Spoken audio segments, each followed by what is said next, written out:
Hi, this is Sanjay Gangal from MCAD Cafe. I'm here with Ed Walsh, VP of Global Sales at Sigmetrix. Hello, Ed. Hi, Sanjay. Well, thank you so much for joining us, Ed. So tell us briefly about Sigmetrix. Right, thanks, Sanjay. Sigmetrix is a company who's focused on helping customers design and build better products through mechanical variation management. We're both a software company, a service company, and a training company. Okay, and what are the customers telling you? Well, you know, we found, I've been with Sigmetrix for over 14 years now, and been in this industry for over 20. And there's a certain amount of need that customers are starting to convey now, that they want to get the most out of their technology investments with the most efficient use of their resources. This includes things like having solutions that scale to multiple skill levels in the organization. We try to address this by having our tolerance analysis tool that is to be used by kind of a mid-level tool. It's very powerful, but as well as a 1D tool that's very simple. Tools that teach people how to use GD&T as they use them, incorporating training solutions in all of our tools. We feel that that kind of helps establish that use case or ability to be used by that whole spectrum of users. We also see that customers want to have a tool that can be used in multiple stages in the product development process. So traditionally, tolerance stackup was done really kind of at the very end of the design process before it went into production, more of a validation tool, whether they were using spreadsheets or other tools. But if I look at the best of our customers versus the rest of our customers, just like most other simulation tools, they've taken that and shifted it earlier into the product development process, into concept and even R&D stages, to get a order of magnitude what if type of analysis on what's better and what's not. So our CTOL tool would be an example. That's our full tool where people have shifted that usage. Customers also want to have decision-making from these analysis tools that can be addressed by multiple tiers of accountability or an organization. One of the things that I've seen over the years sometimes is with other simulation tools is a end user will show their management a report, and the management says, okay, well, what do we do with that? So we're continuously working very hard on our entire tool set that is going to help people make these decisions and have those decisions be very visually rich and drive down to exactly what the root cause of the problems that need to be solved are.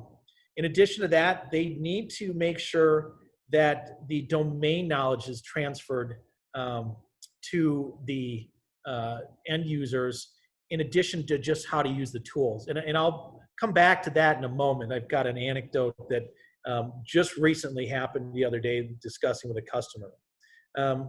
So in addition to the domain knowledge, of course, it's a skill set on using the tools and the technology. And then finally, roadmaps that show the customer how to best implement these. Now, as far as the solutions for the skill sets and the domain knowledge, Sigmetrix has actually invested a lot of R&D recently and a lot of development cost in developing computer-based training tools for both our software tools like CETOL. We'll be releasing a CETOL computer-based training class.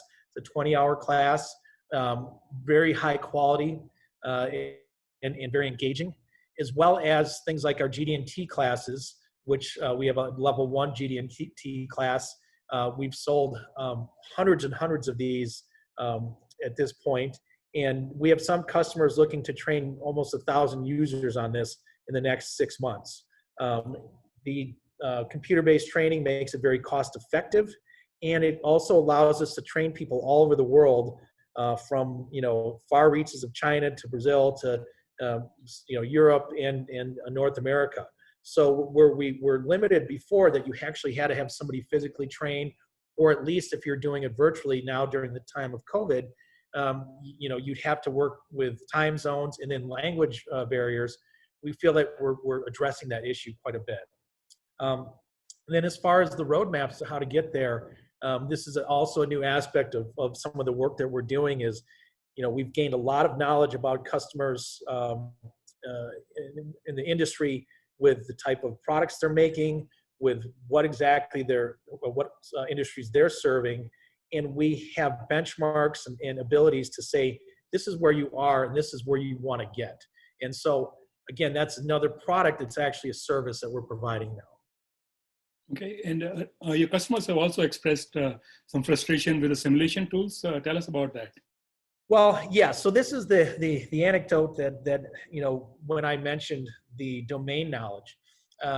So I recently was talking to a customer, and it was a conversation about our simulation of variation, which is our tolerance analysis 3D tool.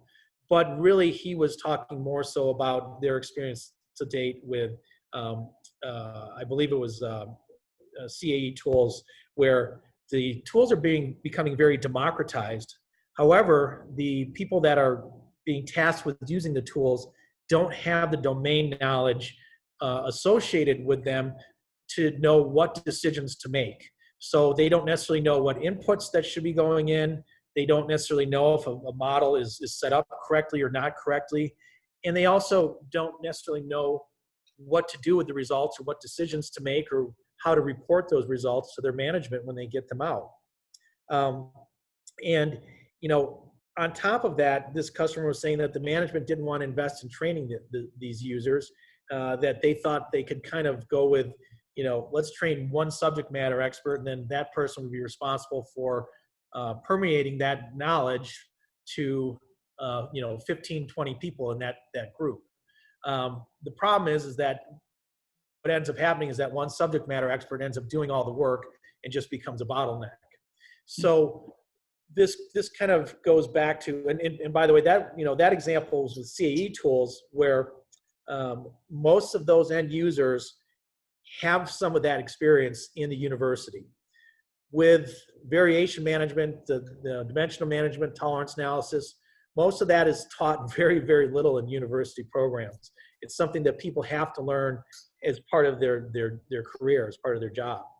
So, this has really driven us to say that okay, we can no longer just be a product company. We have to be a solution company. We have to look at when we address a customer, not just, hey, here's this really cool piece of software that's really powerful that a mid-level subject matter expert can use, but we have to look at everybody from the whole life cycle, from design through manufacturing, assembly, through inspection, every skill set, and say, what tools and pieces of knowledge can we provide to these people that's going to allow that entire spectrum of understanding of mechanical variation management to provide the most value to the company. So this is really the next big move that Sigmetrix is making, is we're moving away from just a software company. We consider ourselves now a full solution provider, from the enterprise level down to the end user, from again, all the stages in the development process and different roles in the company, all related and associated around mechanical variation management. That's a pretty major shift. Are you providing this training in multiple languages? So right now, with our computer-based training tools that we've been developing, every one of them has the ability to be translated both in text on the screen and in the spoken part. So to be more engaging, we have a presenter that's in the upper left or right corner of the screen, and all of the way the tools are set up.